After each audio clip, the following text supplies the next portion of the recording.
Interoperability. What the hell does that word actually mean? Well, in the context of cryptocurrency, it means allowing two protocols to communicate with one another in a decentralized, secure, and relatively fast way. And I also believe that interoperability more broadly defines opening the communication pathways between the entire industry, meaning a project claiming it's interoperable absolutely has to be able to connect hundreds, if not even thousands of its peers together. Now, for someone to say that all cryptocurrencies will sooner or later die, excluding maybe 1, 2, or 3, is like saying there's only going to ever be 1, 2, or 3 types of chocolates, which is definitely a huge fallacy. You can trust me, I can absolutely vouch for that. I find a golden ticket. Now, guys, being interoperable also does mean enabling simplicity for the end user as well.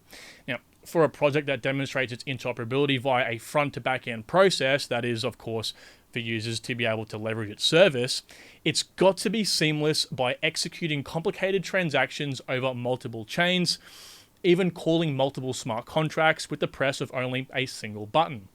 Now, inevitably, the goal of our industry is to disrupt current centralized systems in whatever industry you'd like to point your finger at, as there's no doubt we have a decentralized solution for it.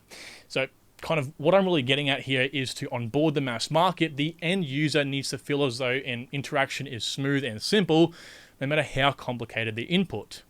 So I guess interoperability means interconnecting countless blockchain ecosystems together, maintaining high levels of security, decentralization, and speed.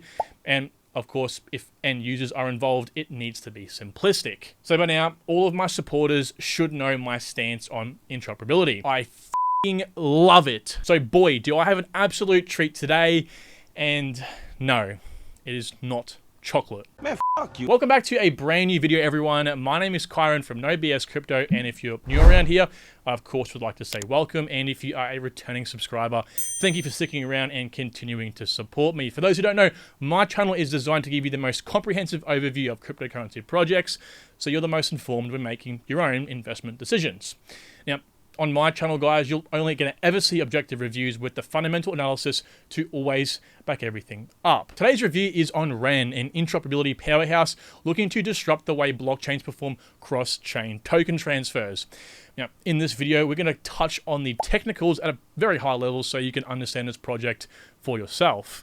Then, when this video reaches 100 likes, I'll upload the fundamental breakdown and actually Ren 2.0, which we're going to get at the end of the video, so you can understand more about the tokenomics, team memetics, and the price prediction moving to the next bull market, as well as the changes that are happening very, very soon. So again, guys, if you'd like to see that video, please hit the like button and stay tuned. Now, Ren is an ERC20 token built on the Ethereum blockchain, purpose-built to facilitate cross-chain token transfers between Layer 1 networks and their ecosystem assets via its trustworthy, secure, and forward-compatible token bridge.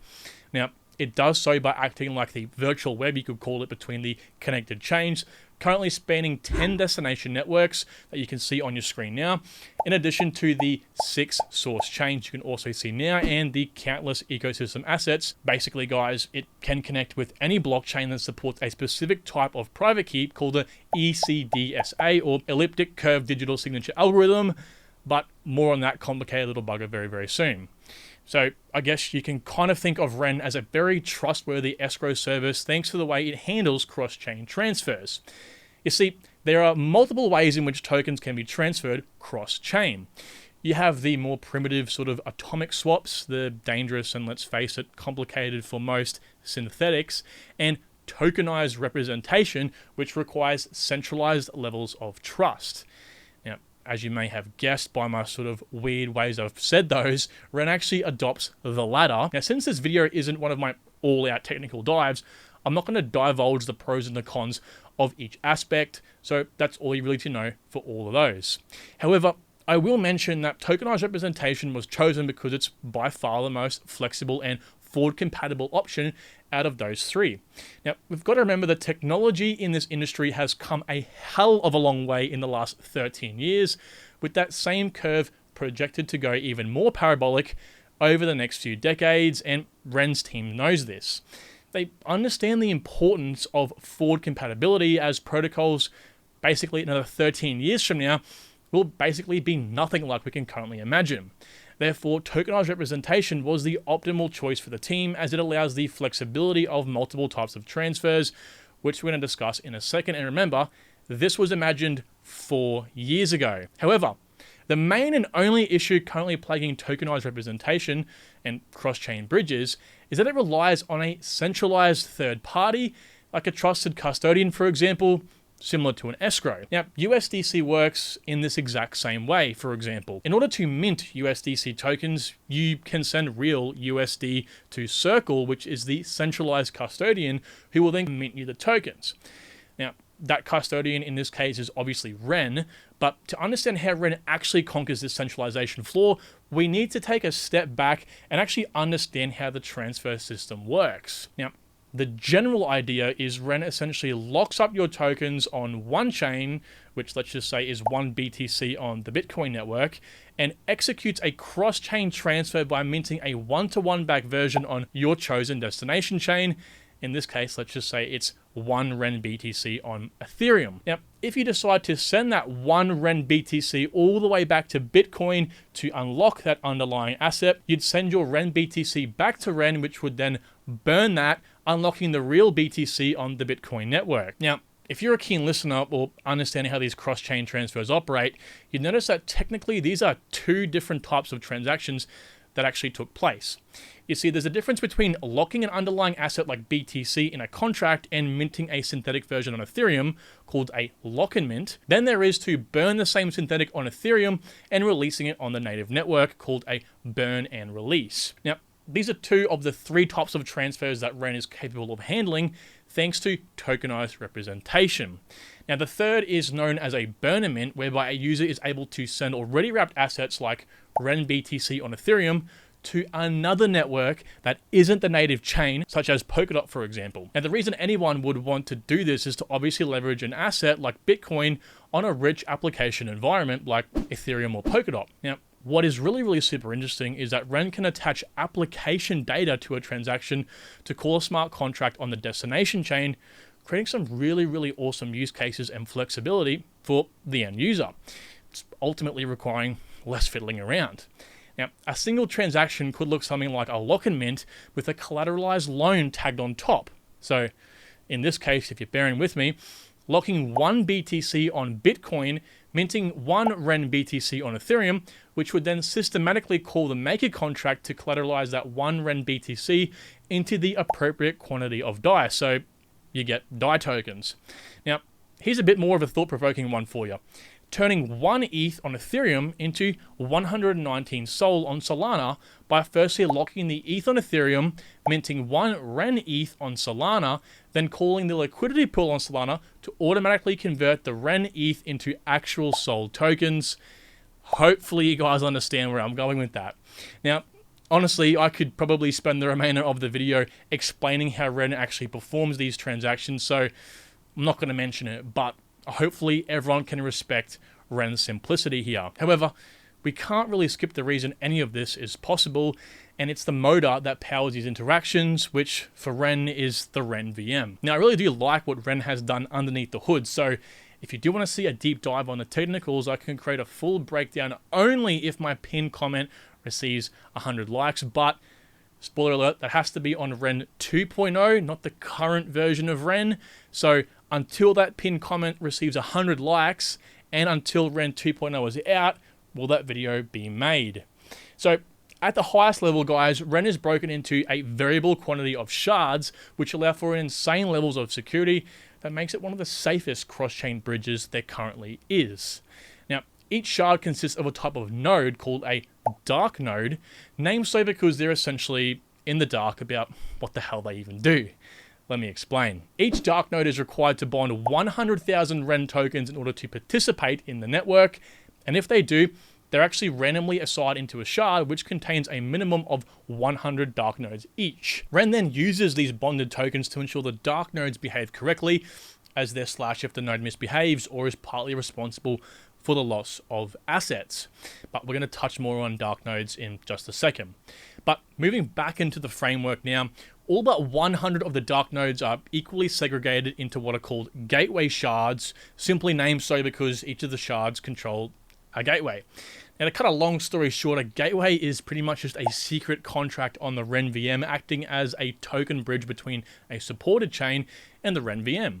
Now, at the same time, a gateway is essentially a smart contract, and locked within it are users' funds that relate to any tokens associated with the network it's obviously built on, which means these gateways can hold quite a large quantity of assets.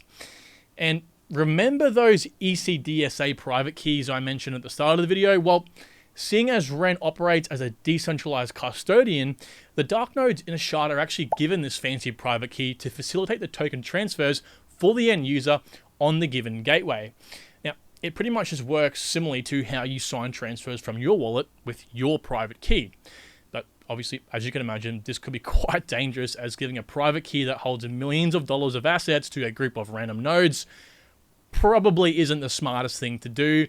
So this is where the weird acronym comes in. Essentially, what happens is a new private key is generated during a period called rebasing, which occurs at the end of an epoch, aka every 24 hours. Now, on every single gateway shard, the dark nodes that were operating over the course of the previous epoch generate a new private key for the next set of dark nodes on that same shard.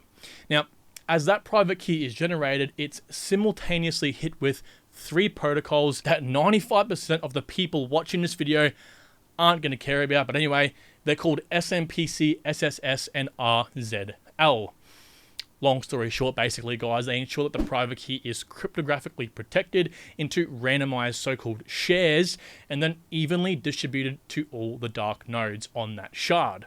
Now, this means that no dark node can ever find out what the private key is, as they're essentially holding, well, gibberish. As a matter of fact, the SMPC protocol ensures that all a node needs to do is run local computations on their share and then send the output back to Ren, who will do the rest. Now, the actual acronym ECDSA comes from the 1/3 rule. As long as at least 1/3 of the shares can be obtained by the network, the private key can be reconstructed. Therefore, it's essentially BFT proof. Now, that creates quite the level of security if you ask me, because remember, every single shard has that same process happening. Now, if an adversary were to attack Ren and claim those gateway assets, they'd have to corrupt at least 1/3 of the dark nodes in the correct shard within that 24-hour epoch period. But guess what, guys? Ren isn't done just yet. There are 3 more layers of security that have helped it stay hack-proof, get this, for the entirety of its existence, which is a phenomenal feat for a token bridge. In comes another shard called the coordination shard. Now, you can essentially visualize this shard as the brains of the operation, as it randomizes the dark nodes into shards during the rebasing phase. Yes, that's right, coordination shard does ensure that a new random set of dark nodes are designated to be in charge of the private key for each gateway shard. During rebasing, it also allows new dark nodes that are pending registration to be activated and begin participating in the network, and also deactivates the nodes that are pending deregistration. So not only is the private key changed per epoch, so too are the nodes that use it to approve the transfers. Now, if we take a look at the Explorer for a second, we can see the small figure here that represents the change in dark nodes before the current epoch. In addition, guys, the coordination shard is responsible for ordering the transactions for each of the gateway shards by placing them into blocks. However, it cannot process the transactions, as this is the job for the respected gateway shard. The coordination shard actually uses its own arsenal of 100 dark nodes to reach consensus on the blocks and leaves that processing side of the transactions to each of the gateway shards. Now, the next layer of security is super cool. It's the 3rd and final type of shard called the gray core shard. Now, just like the coordination shard, there is only one of these guys, and yes, it does comprise of its own set of dark nodes as well. This guy though, well, he works a little bit differently to the rest.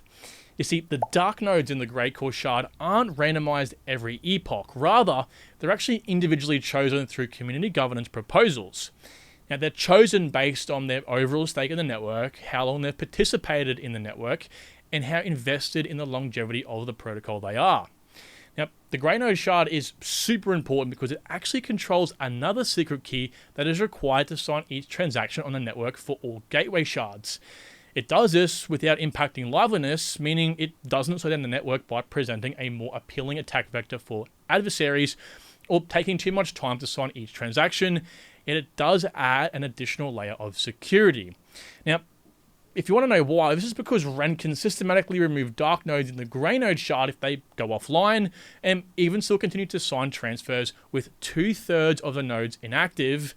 Again, it only requires 1/3 to recreate the private key. So, as you can tell, if an adversary were to attack Ren, it would need to firstly locate 1/3 of the dark nodes in the correct gateway shard, reconstruct their key, then corrupt the grey node shard and collect their key. They would then need to attempt to sign all assets locked in a gateway contract to themselves by corrupting the consensus process in the coordination shard. So, yeah, you can see why that's pretty hard to do. But let's be super pessimistic here and say that someone has successfully attacked the network, or simply that all the nodes in the system decide to run away with the dosh. Well, to cut another long story short, Ren ensures that at any given time, the protocol has more bonded Ren than the TVL of assets in the network. And they've also stated that they aim for a ratio of around 3:1 between bond and asset TVL. However, obviously due to the current macro situation, a ratio this large is a lot harder to achieve. If you're wondering why, it's simply because if assets are either stolen or a group of dark nodes collude, their bond is then slashed and used to buy back the stolen funds. Now, if we take a look at how this currently looks, you can see that the TVL is around $10.5 million and the total value bonded is $12.8 million, or roughly 195 million Ren tokens. And finally, one thing I wanted to mention was that the end users don't need Ren tokens to pay for gas or transaction fees. They're simply charged two types of fees that are grouped into one flat fee in the native token they are transferring it from. So yes, this means that the dark nodes collect fees in the native token of the transfers, and the fee is paid directly to the dark nodes for their work. Now, the first fee is actually called an underlying fee that simply pays the transaction fees for a lock and mint and burn and release transaction that the RenVM needs to submit transactions on the underlying blockchains. Therefore, there's no profit there. It's just simply paying for the fees on the native network. Now, the second is applied to the same two transaction types and is algorithmically adjusted depending on the current bond to TVL ratio. You see, the algorithm ensures that the TVL is always lower than the bonded Ren, as the Ren tokens aren't really used for anything other than bonding. Now, as you can see on screen, these are the current mint and burn fees for the transactions on respective networks. Anyway, I think by now you all get the idea about how Ren operates, so let me throw a really big spanner into the works. As many of you guys may or may not know, Ren was acquired by Alameda Research back in early 2021 to secure long-term development funding, basically meaning that Alameda had the Ren team under the payroll. Obviously, with the recent news unfolding, all funding from Alameda is due to dry up come the end of 2022, which is right around the corner. This pretty much means that the Ren team will be left to find a new way to continue paying themselves because there's currently no income stream from the protocol. So, as a solution to both of these issues, the Ren team has decided to migrate from the framework I mentioned to you in this video, let's just call it Ren 1.0, and merge to the upgraded 2.0 version. So you can basically take everything I've spoken to you about and tack on a few more important upgrades. So yes, you actually haven't wasted the last 20 minutes of your life. Now, seeing as Alameda currently owns all assets and IP of this version of Ren, that's 1.0, and not future versions, the Ren team were kind of forced to do an upgrade, and at that very, very fast. And plus, seeing as their income is pretty much about to dry up, this new and improved version is set to include a way the team can support themselves financially, and one such idea has been to create a foundation and mint between 50 to 200 million tokens, therefore diluting the supply, and right now we're just waiting for the governance proposal. Now, to combat the negative effect on the current 1,950 or thereabouts active dark nodes, they would each receive a proportionate amount of the Ren tokens to the total increase in supply. However, guys, at this stage, Ren token holders won't be protected, so expect a dilution in value, at least if it's passed. And that's pretty much because Ren doesn't plan to adopt a lockup on the Foundation's tokens, therefore putting a very sour taste in the mouth of the community. Now, as no technical papers have actually been written so far, I can't dive into this even in the slightest, so I'll just touch on some of the modified features I've mentioned. For starters, it'll be built on Ethereum still. However, it will now adopt a proof of authority consensus algorithm, which means dark nodes will receive a share of the total network rewards. Now, there's also going to be an application layer on top of the network, meaning dApps can build on Ren, assuming instant operability with all of Ren's integrations. Ren 2.0 will also be completely decentralized and open sourced from the get-go, unlike this current version of Ren was.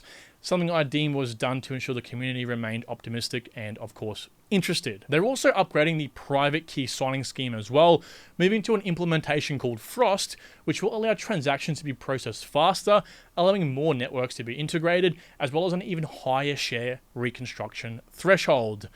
So, on that note, you can expect a deeper dive into the fundamentals and technical details of Ren early next year. Again, if this video gets 100 likes. Pretty much after this whole storm blows over and Ren 2.0, of course, is in full effect. So, guys, if you were interested on catching up to speed with all of the drama, you can read all that information from Ren's Medium article and forum linked below. And also, since Ren is migrating to the 2.0 version, please swap any of your tokens to their native asset, as the migration may completely wipe some or all of your tokens. So, guys, summarizing everything. Now, I think Ren is quite important in a lot of circumstances. It's by far, of course, the most secure token bridge, at least I can vouch for, and will be my go-to recommendation for anyone that's wanting to move an asset very securely. Now, since its recent integration with Moonbeam, Ren is now more accessible than ever thanks to Polkadot and its parachains expanding to most of the crypto ecosystem. However, in the same regard, Moonbeam is a similar interoperability type project that uses a new messaging protocol called GMP to facilitate cross-chain transfers of all kinds, and that does not include, obviously, just tokens. Now, I don't really want to discuss anything else in regards to the GMP protocol because I've recently reviewed Moonbeam, which you can watch up here. However, this is where all my issues stem from. See, the current, and let me emphasize that, current benefit from using Ren over Moonbeam is the security aspect of it. As much Ren claims it's forward compatible, and I guess it somewhat is because of how secure it is, it will eventually become obsolete as new technology does become tried, tested, and therefore secure itself. But my major concern is liquidity pools, which is something that I can almost guarantee carrying through to Ren 2.0. You see, fragmented liquidity means hundreds of exotic liquidity pools which are never used and hardly ever reflect the actual price of the underlying asset. It just ain't the future, guys, so to burst anyone's bubble. I mean, I don't really care how many liquidity pools or liquidity providers integrate with Ren. There will always be exotic pairs that just aren't traded frequently, causing a drastic price change in token swaps, making them both impractical and potentially very expensive. I mean, just take a look at some of these token pairs. Can you imagine a novice trying to use this? So with Ren 2.0 coming out, I don't want to make any drastic claims or ratings because things are changing and very, very soon at that matter. So with that in mind, guys, prepare yourselves for that video and expect a no BS review on the upgraded technicals and therefore fundamental breakdown, because those fundamentals are changing as well. But if I were to rate Ren on its current standings, obviously excluding the recent drama and the promised upgrades, it would be a 5 out of 10. Now, that's average for you fanboys and fangirls, by the way, so don't think it's bad. I just think it could be a lot better. But if Ren adopts these promised upgrades in the 2.0 version, I'd probably bump that number up to around 7.5 out of 10, obviously ensuring it means more integrations. And remember, guys, where we're going in crypto, if you take an objective look at Ren, it really just ain't cutting it right now. It's nowhere near cutting it. You know, Moonbeam can cut it.